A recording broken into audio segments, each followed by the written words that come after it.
bars. For this one, we're going to start here and kind of work our way around. So this one, they're going to jump their feet to the different stars on the mat, forward and backward. I'm going to get the stars out and set them on here for you guys. You can put them however you want. They can be in a straight line. They can be like back and forth. Doesn't really matter. So they're using the bar to help hold themselves up as they move their feet. Green is going to do jumping over the pit blocks, forward and backward. So same thing, take a couple pit blocks, like 3, put them in different spots, and they can use their feet to jump over them while they hold onto the bar and hold themselves up. And then this one will need to move backwards for red. And I put the stars on here, the pit blocks, because they would fall. But what they're going to do is they're going to try and cast and land on the different stars. So that one, if they're not able to go super far back, you only have to do 2 stars. That's totally fine. So they'll cast, push off the bar, try and land on one star, cast, push off the bar, try and land on the next one. Behind over here, they're going to hold their body in a tuck up off of the ground. They're going to hold a chin up with bent knees for green, and then they're going to do pike ups for red. Pike ups, you are on the bar. Obviously, this isn't going to work, but for little kids, they'll push, their feet won't be on the ground, and they'll push their butt up in the air and back down. However many you think they'd be able to do, especially in red, 3 to 5 is probably ideal. Back behind me, squat-ons on the small wedge are spotted, so what will happen is their hands will go on the wedge back there, and they'll have their feet on the floor. Once their hands are on the wedge, they're going to jump their feet onto the bar. Once their feet are fully on the bar, then they can take their hands off the wedge and stand up. That's all they're doing. Green, they're doing a squat on and then jump backwards off, so you shouldn't have to spot it. Their hands go on the mat first, their feet jump onto the bar. Once their feet are on the bar, they can stand up and jump backwards, not forwards. Squat on, forward rolls for red. So same thing. One more time. Hands on the wedge, jump feet onto the bar. Once their feet are on the bar, they can roll down. It should be fairly easy if they use the bar to almost jump also when they forward roll. On the big bar back behind me, there is a Bosu ball. You are more than welcome, if it is in a controlled environment, start running from the wall and jump on the Bosu ball and grab the bar. If you don't really have a class that is all that well behaved, I wouldn't encourage doing that, because they're going to take that as I can run and jump and do whatever I want, and they may not necessarily grab the bar. Totally up to you if you want to allow that to happen. As long as they're being safe, totally fine. Or they can start standing on it, jump a couple times, and then jump to the bar. Then, where are we going here? So that's what they're doing for yellow. Green, they're going to swing in a straddle. So same thing, run and jump and start to swing in a straddle, or just jump off the Bosu ball and swing in a straddle.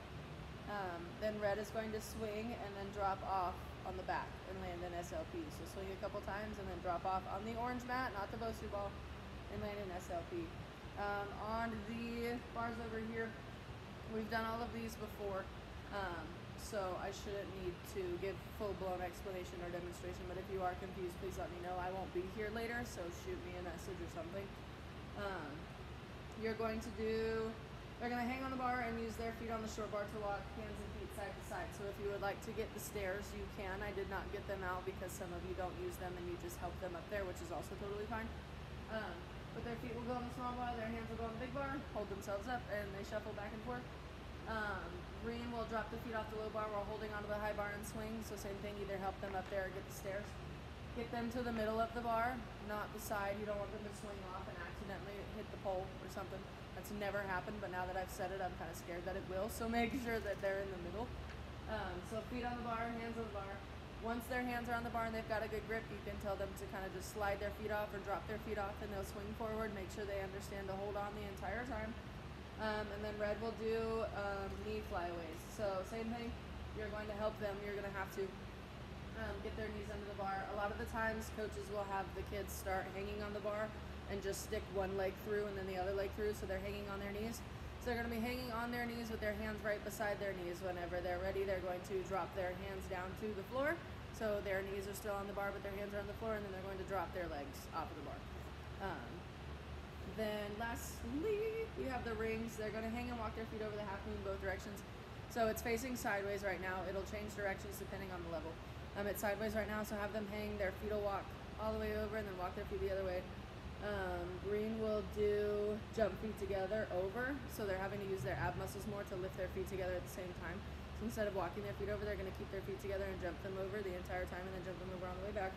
And red will do backward rolls with the half moon. So instead of it being sideways, it's going to be flipped, so it goes through the middle of the rings. Put it directly in the middle. If it's too far forward, it's not going to work.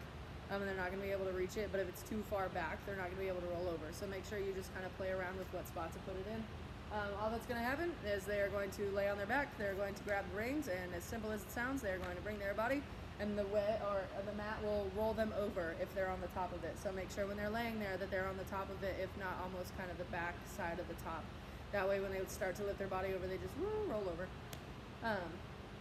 But other than that, that's it. Bars, making sure that when you're marking things off, especially for red, and when they're going to come this way, making sure that they know what stuff means, especially when it comes to what casting is, and when it comes to what shapes are and things like that, because they're going to want to have that over there, especially when summertime starts. They're going to want to know what things are called and what things are used for, what muscles they need to use when it comes to getting things bigger. Like casting, don't have them cast in a banana shape, kind of tell them or have them understand where their ab muscles are and how to use them, or at least try and introduce that mind to muscle connection thing. Really emphasize the SLP stuff over here this time, especially those who drop off the back of the bar. Really encourage on the squat-ons that once you spot them a couple times, if they know what they're doing, go ahead and leave them alone. And this one over here, really make sure that they're grabbing the bar and they're doing what they're supposed to, and they're not just running and jumping and having a grand old time, because we do want them to have a grand old time, but also doing what they're supposed to.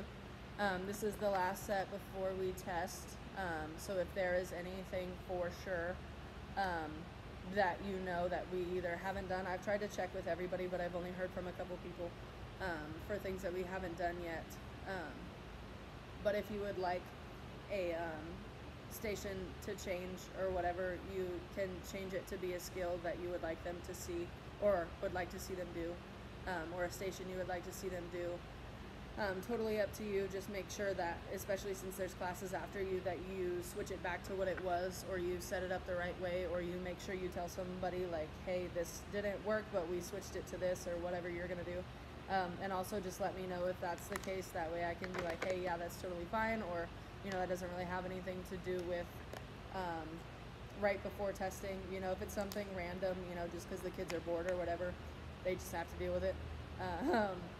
Sometimes it's not very exciting. So really try and keep them on the page of what we're doing, and if for whatever reason there's something that they need to be tested on, or you'd like to get them practicing before they get tested on, that's totally fine. Just let me know so I don't think, what the heck is going on?